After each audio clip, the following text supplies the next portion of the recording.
History of social welfare in relation to American and Native diversity. Striving for cultural competence comes from a recognition that the United States social welfare system is rapidly becoming more diverse.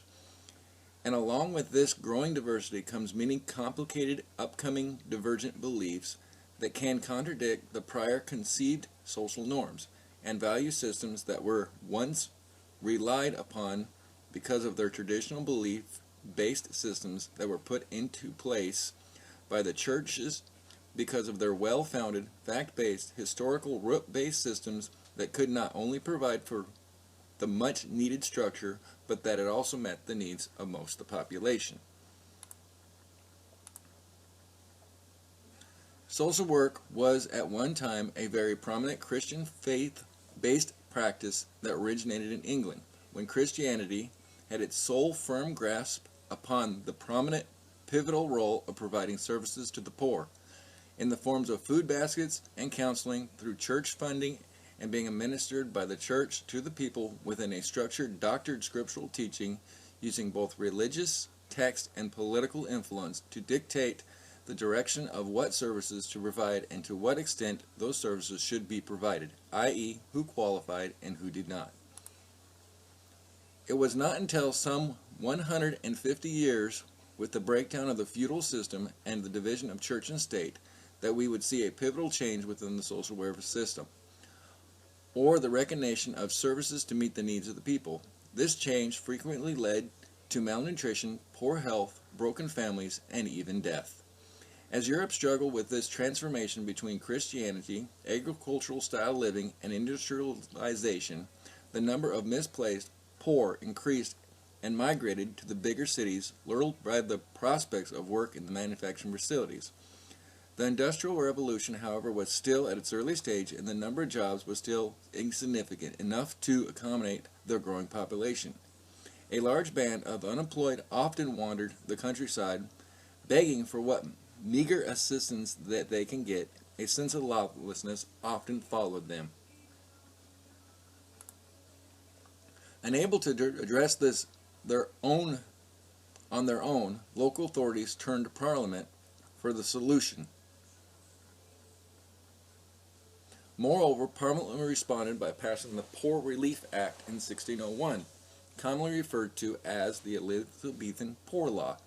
This legislation is significant because it attempted to establish a national policy regarding the poor. The Elizabethan Poor Law was the first major legislation drafted to address the ever-growing poor population. The downfall was that it was broken down into 4 different categories of assistance which did not address cultural diversity or social awareness, a practice retained in our current social welfare system to this day. Here is the basic breakdown of the law that only grouped people into categories based on their employability status. Poor laws, set up in 1601. The first pseudo welfare system categorized the poor into 3 categories: those who would work but could not, those who were too old, ill, or young to work, and those who could work but would not. The first 2 revised financial or physical help, the third were punished and made examples of. Social welfare in early colonial America. Early American settlers brought a religious heritage that emphasized charity and the mutual independence of the people. They also brought with them the heritage of the Elizabethan Poor Law. The American in the colonial times was a very underdeveloped and often hostile land that required early settlers to work hard to strive. The country had no formal government network for providing a significant assistance. Those in need were aided by the neighbors or by members of religious organizations. As the population increased, many colonies passed laws requiring new arrivals to demonstrate their ability to sustain themselves, or, in the absence of such ability, locate sponsors who were willing to pledge their support for them. For the most part, transients were forced to conform or to return to their place of residence, i.e. England. Work or starve. Here you see a picture of Captain John Smith and the Jamestown Colony, 1607-1609. Here you will notice that the Elizabethan Poor Act was passed in 1601.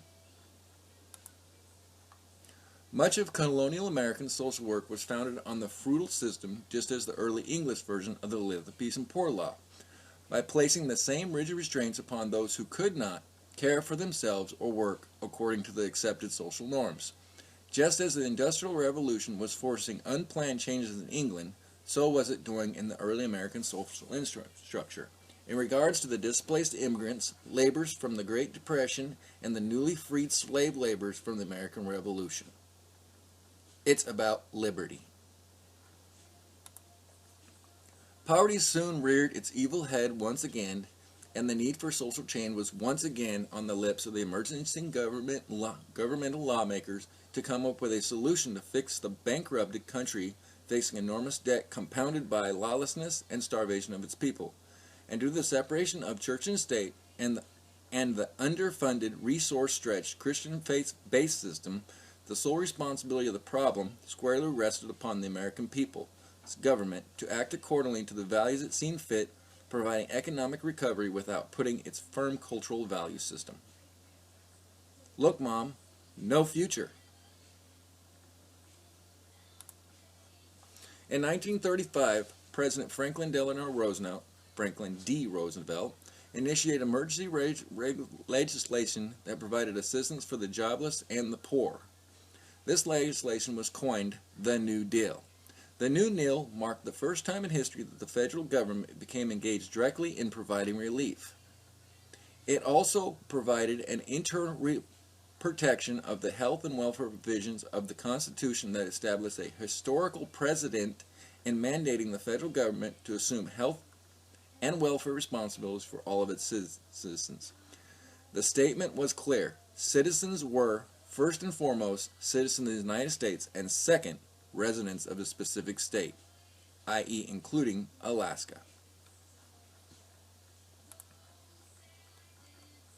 But still, many people within the legislation only saw the New Deal as a temporary fix to a crisis that was generated by the Great Depression that caused joblessness, hunger, and poverty in the system that often blamed poverty solely on idleness or laziness, and still the New Deal did not address cultural diversity or a nation or its people. It would take another 20 years for a national organization called the Social Workers, NASW, to emerge to address those social changes that the New Deal was supposed to implement when the law was passed in 1935. Like understanding people's genetic, heritage, social skills, cultural difference, environmental factors, and their basic overall opportunity structure. Social work. Social work is the art of listening and the science of hope. Social work professional practice is based on values, ethics, and a common body of knowledge that builds on a liberal art-based and planned change. Each attribute is important to professional social workers. The Council of Social Work Education, CSWE, has incorporated these attributes into the circulation policy statement and specific content area that social worker education programs must address. Social workers are committed to the diversity, worth, and values of human beings regardless of social class, race, ethnicity, color, creed, gender, and sexual orientation, gender identity, or age. The value of human life transcends all other values, and the best interest of human being merit or human and helpful response for the society. People with problems, regardless of the nature of those problems, are not to be judged, condemned, or demeanored. Social workers emphasize that non-judgmental attributes are essential for maintaining clients' diversity and privacy, and the clients must be accepted as they are with no strings attached.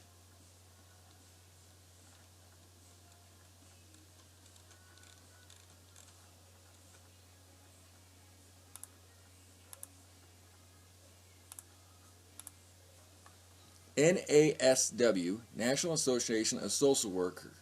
I provided the website at www.socialworkers.org. The mission of a social worker is rooted in their core values. These core values are embodied and embraced by all professional social workers within the National Association of Social Workers Code of Ethics. They are sworn values that all social workers must take in order to hold a license within the profession, and they are, as quoted, I showed a picture of the Code of Ethics book. Service. It is to help people in need and to address social problems. To do this, social workers must be able to draw on their knowledge, values, and skills to help people in need and to address social problems. Social workers often do this with no expectation or significant financial return. Social justice. Social workers who pursue social change, particularly with and on behalf of vulnerable and oppressed individuals and groups of people. Social workers often strive to ensure access to service and resource to those people who are socially oppressed. Dignity and worth of a person. Social workers treat each person in caring and respecting fashion, mindful of individual differences and cultural and ethnic diversity. Social workers seek to enhance clients' capability and opportunity and address their needs. The importance of human relationships. Social workers understand that relationships between and among people are important vehicles for change. Social workers engage people as partners in a helping process. Social workers seek to strengthen relationships among people and powerful effort to promote, restore, maintain, and enhance the well-being of individuals, families, social groups, organizations, and communities. Integrity is an quality you develop by adhering to moral principles. It requires that you do and say nothing that deceives others. Competence is to strive to increase the professional knowledge and skills and to be able to apply them in practice. Indigenous native awareness of social work. One of the best ways to address the power imbalance between native and non-native traditional values toward the Western social welfare system is to incorporate social welfare into content that only the native population can relate to, i.e., taught through native teaching methods including sharing circles, experimental learning, mediation, prayer, ceremonies, and storytelling. The one who tells the stories rules the world. Hopi Indian. Significant to the guiding process are elders. Elders have taken the time to learn the practices and ceremonies of their indigenous ancestors and are seen by their community as holders of knowledge. Through apprenticeship-like training, elders guide the transformation of indigenous knowledge from previous generations to future generations. With their guidance and support, they facilitate learning through ceremonies, stories, role modeling. Thus, as the present reflection of generation of indigenous knowledge, they are key links in the multi-generational aspects of indigenous knowledge. Western Native Americans and natives in general do clearly fall within the national social work frame, as I've showed you above, that strictly mandate that the United States government must introduce services that are designed to serve vulnerable and oppressed populations as set forth by the New Deal legislation and the National Association of Social Work values. However, the big question is to what extent should the federal government go through as far as pushing social welfare services to a population of people that at times still seem to struggle with their own cultural acceptance of the Western ideological system, that can often seem to be based on monetary systems and a timeline-driven model when it comes to change, compared to the indigenous elders who see this style of treatment as offensive to the native ways of knowing. Ways of knowing. What are the different ways that we come to know information and construct knowledge? Observation, experience, institution, spirituality, relationships, historically, ingenuity, emotionally, measurement, power relation, media, and our own senses. Bernhardt and Kalowski, 2005, did a study on this Western social education system in relation to Alaskan Natives' ways of knowing social science, and they wrote a paper on this subject matter titled Indigenous Knowledge Systems and the Alaskan Native Ways of Knowing. And they saw that the indigenous people do have their own ways of looking at and relating to the world, the universe, and each other's, and their views of the world and approaches to education have often been jeopardized by the spread of Western social structure and institutional forms of cultural transmission. Bernhardt and Karnowski, 2005, page 10. Traditional native knowledge, Western science, common features, as noted in the middle. Conclusion.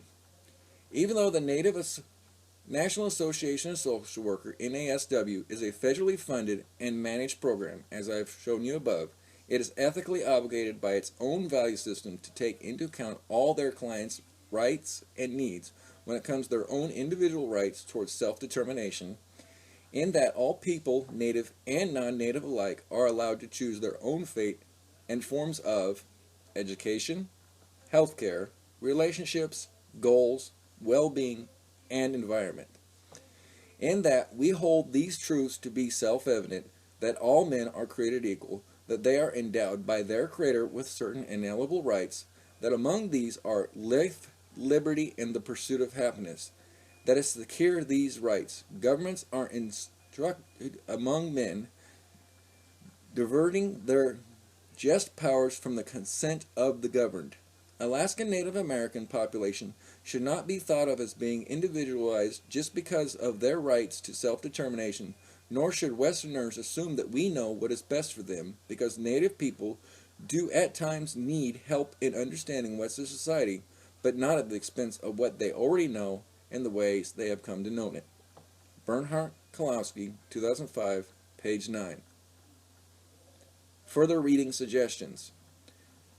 Acknowledge different life experiences, including their education. Establish rapport and show respect. Use bilingual family members and interpreters with caution because they may not provide the most accurate translations due to discomfort in translating sensitive topics. Summary. Cultural and spiritual considerations.